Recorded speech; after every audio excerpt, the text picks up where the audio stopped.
The silent plea. The signal wasn't meant for human ears. It was a desperate, fractured thing. A garbled cry broadcast on ancient frequencies long abandoned by most spacefaring species. Commander Elena Reeves of the UEN Pathfinder stared at the waveform pulsing across her ship's communication terminal, her brow furrowed. The exploration vessel had been charting the edges of the Orion Spur when they'd picked it up, a whisper among the stars. "What do we know?" she asked, her voice cutting through the hushed conversations of the bridge crew. Lieutenant Kaido Nakamura, head of communications, shook his head. "Not much, Commander. It's using a compression algorithm I've never seen before. All I can tell you is that it's not random. There's definite syntax, mathematical patterns consistent with language." And the origin. Epsilon Eridani system. Fourth planet. Elena's eyes narrowed. Epsilon Eridani was well beyond the bounds of human-explored space, technically outside their jurisdiction. No human had ever set foot there, though long-range scans had suggested it supported life. "Can we translate any of it?" Kaito hesitated. "Fragments. The AI is still working, but there are repeated patterns that suggest distress, and this symbol keeps appearing." He tapped his console, bringing up a sharp, angular glyph that pulsed red. In most languages across known space, this represents danger or warning. Elena studied the symbol, something cold settling in her stomach. Humanity had only been among the stars for 3 generations, newcomers by galactic standards. They'd encountered other species, established cautious trade agreements, shared knowledge. But they hadn't found many friends. The older spacefaring races viewed humans with suspicion. Creatures too curious, too adaptable, too unpredictable. "Put it through the Xenocom array. Let's hear it." The bridge speakers crackled to life. What emerged wasn't words, not in any recognizable sense, but the emotion behind them cut through language barriers like a knife. Fear, pain, desperation. Elena's decision was immediate. Plot a course for Epsilon Eridani. Maximum burn. Her executive officer, Commander Marcus Chen, stepped closer, lowering his voice. "Commander, we don't have jurisdiction there. Protocol dictates." "I know what protocol dictates," Elena cut him off. "And I know what that sounds like."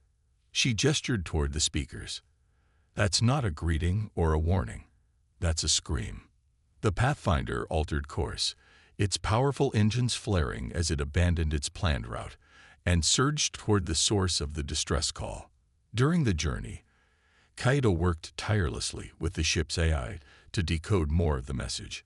By the time they dropped out of FTL at the edge of the Epsilon Eridani system, they had a fragmented understanding. The inhabitants of the 4th planet, a species calling themselves the Nelori, were under attack. An aggressive force known as the Varkian Dominion had arrived without warning, descending on their cities with overwhelming force.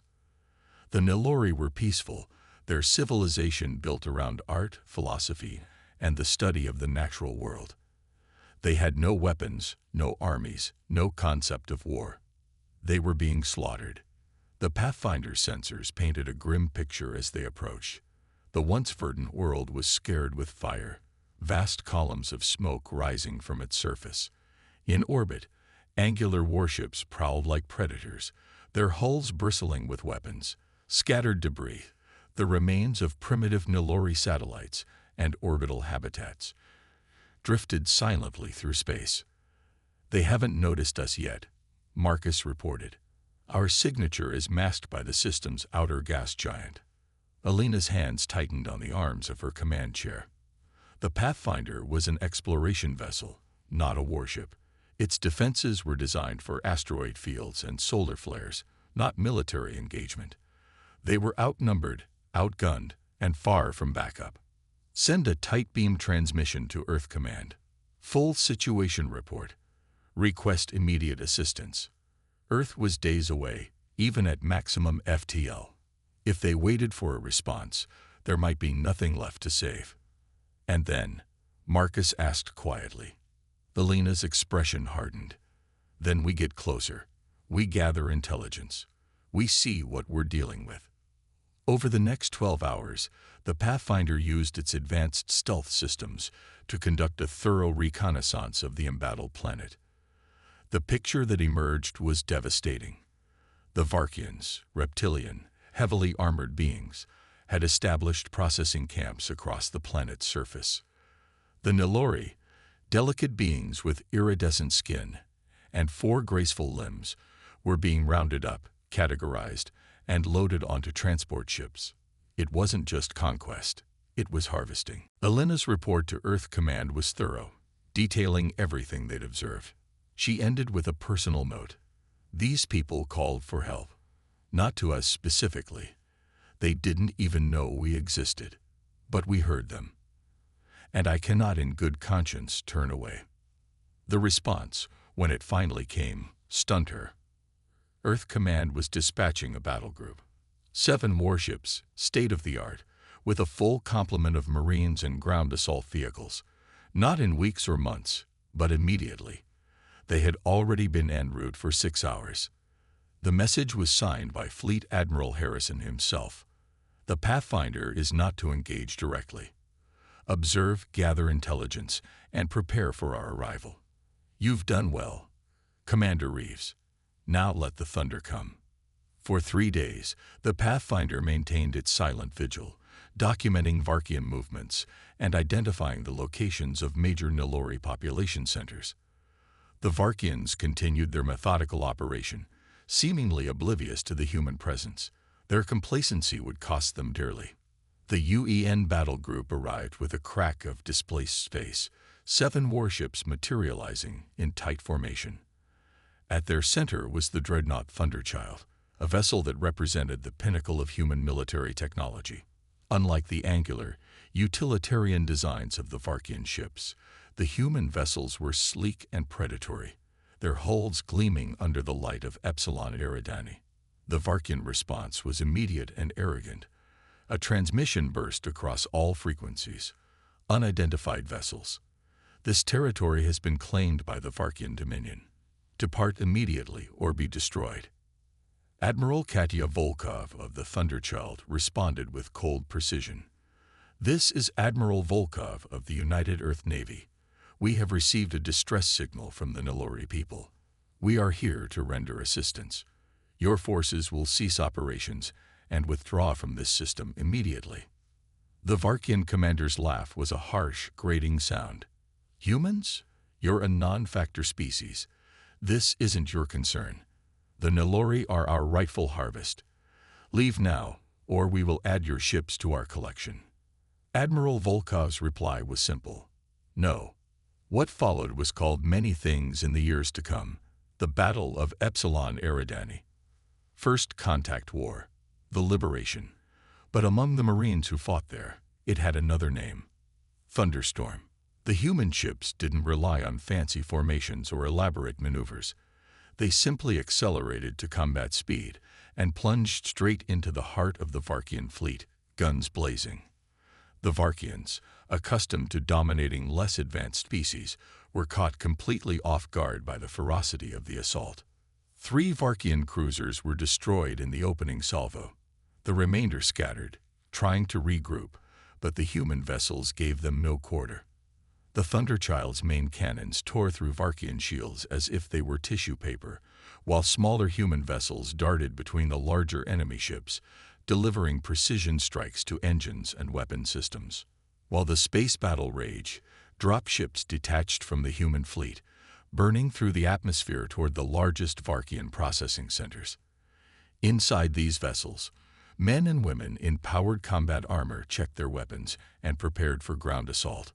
Among them was Major Jackson Harlow, commander of the 5th Marine Expeditionary Force. Harlow had fought pirates in the Belt and extremists on Mars. But this was different. This was humanity's first intervention on behalf of another species, a statement to the galaxy that humans were not merely observers.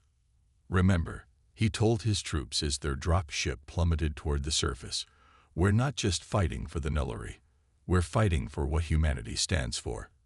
No matter how far we go into the black, some things don't change. When someone calls for help, we answer. The dropships hit the atmosphere like meteors, plasma flaring around their heat shields. Varkian anti-aircraft fire reached up to meet them, but the pilots, some of the best in the UEN, weaved through the barrage with almost supernatural precision. As they neared the surface, the true scale of the Varkian operation became clear. Vast compounds had been established in what were once Nilora cities, processing facilities where the invaders systematically sorted their captives. Massive ships hovered nearby, ready to transport their living cargo off-world. The dropships split up, each targeting a different facility. Major Harlow's team was assigned to the largest compound, located in what had once been the Nilora capital. As they approached, the Varkian defenders opened fire, energy weapons lancing up from fortified positions. "They want to fight," Harlow muttered, checking the charge on his pulse rifle. "Let's give them one." The dropship's bay doors slammed open, and humanity brought thunder to Epsilon Eridani. Thunder and lightning. The first wave of Marines hit the ground running, powered armor amplifying their movements as they charged toward the Varkian defenses. Energy weapons sizzled through the air around them. But for every Marine that fell, 3 more took their place. They moved with coordinated precision, covering each other, leapfrogging between positions, a relentless tide of blue and silver surging forward.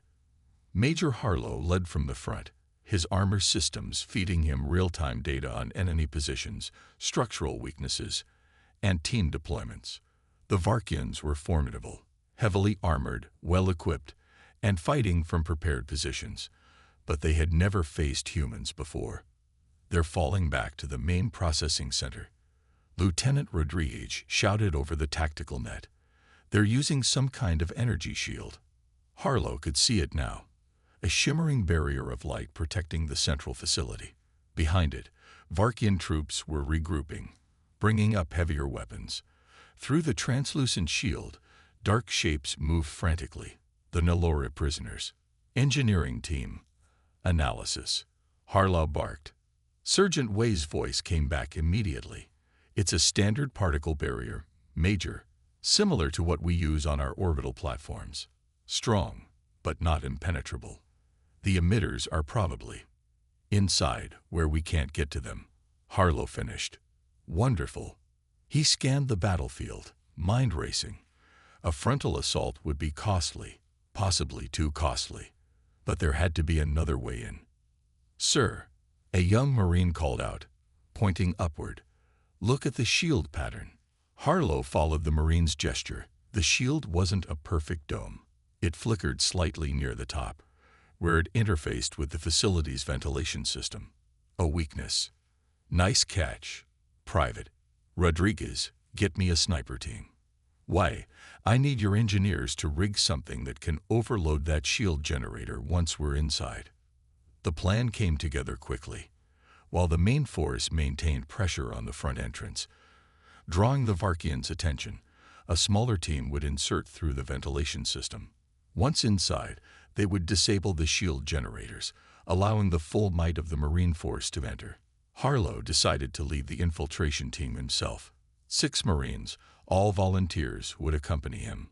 Among them was Corporal Aisha Khan, whose smaller frame and exceptional agility made her perfect for navigating tight spaces. "This is definitely not in the standard playbook," Khan muttered as they used grapple lines to ascend the side of the facility. "Consider it creative problem-solving," Harlow replied. "Besides, they're expecting an army, not 7 people dropping in through the ceiling." The ventilation shaft was narrow and winding, forcing them to move in single file. Their armor's environmental systems filtered out the worst of the acrid smoke and dust, but the heat was stifling. After 20 minutes of careful progress, they reached a junction above what appeared to be the facility's main control room. Below them, a dozen Varkians monitored various consoles. At the center stood a much larger individual, clearly a commander, judging by the elaborate crest on their armor. "Control room secured," the commander was saying in harshly accented standard, the trade language of known space. "The humans are persistent, but they cannot breach our defenses. accelerate processing of the high-value specimens. Transport ships are standing by. Harlow's blood ran cold. Specimens. Not people, not even prisoners. The Nellori were nothing more than resources to be harvested. He signaled to his team, and they prepared breaching charges on the ventilation grate. There would be no element of surprise once they dropped down. They had to move fast. "On my mark," he whispered. 3, 2, 1, breach. The charges detonated with a controlled thump, and the grate fell away. The Marines dropped into the room in a hail of smoke and debris, weapons already firing. The Varkians reacted with trained efficiency, but they were caught completely off guard. Within seconds, half of them were down. The commander roared, drawing an energy blade that hummed with lethal promise. "Humans." He spat. "You meddle in affairs beyond your understanding." Harlow leveled his rifle. "We understand plenty. Stand down, or join your friends." The commander charged instead, moving with surprising speed for such a large being. Harlow fired, but the energy blade deflected the shots. Then the Varkian was on him, the blade slashing downward with terrible force. Harlow barely managed to dodge, the blade grazing his armor and leaving a molten slash across the chest plate. Khan appeared behind the commander, her combat knife plunging into a gap in his armor at the base of his spine. The Varkian howled, twisting around to swipe at her, but the damage was done. His movements became uncoordinated, limbs twitching as neural pathways failed. Harlow didn't waste the opportunity. He drove forward, slamming the butt of his rifle into the commander's head with enhanced strength. The Varkian collapsed, unconscious or dead. Harlow didn't pause to check which. "Way, status on those shield generators," he shouted. "Found them, sir. Give me 2 minutes." "You have one." With the control room secured, Harlow accessed the facility systems. The screens showed rows of holding cells, each packed with Nellori. Their iridescent skin was dulled with fear and mistreatment, many bearing visible injuries. In one section, labeled simply Processing, Nellori were being systematically examined, sampled, and loaded into stasis pods. "My God," Khan whispered beside him. "They're treating them like livestock." Before Harlow could respond, the facility shuddered as the shield generators overloaded and failed. Outside, the shimmering barrier collapsed, and the waiting Marine force surged forward. The remaining Varkian defenders fought desperately, but they were now caught between two forces. From the control room, Harlow directed his troops through the facility, identifying priority targets and guiding them away from areas with high concentrations of Nellori prisoners. Within an hour, the last Varkian had surrendered or fallen. The processing facility, and 5 others like it across the planet, were in human hands. The liberation of the Nellori was a delicate operation. Many were injured, all were traumatized, and none had ever seen a human before. Medical teams worked carefully, using translators to explain who they were and why they had come.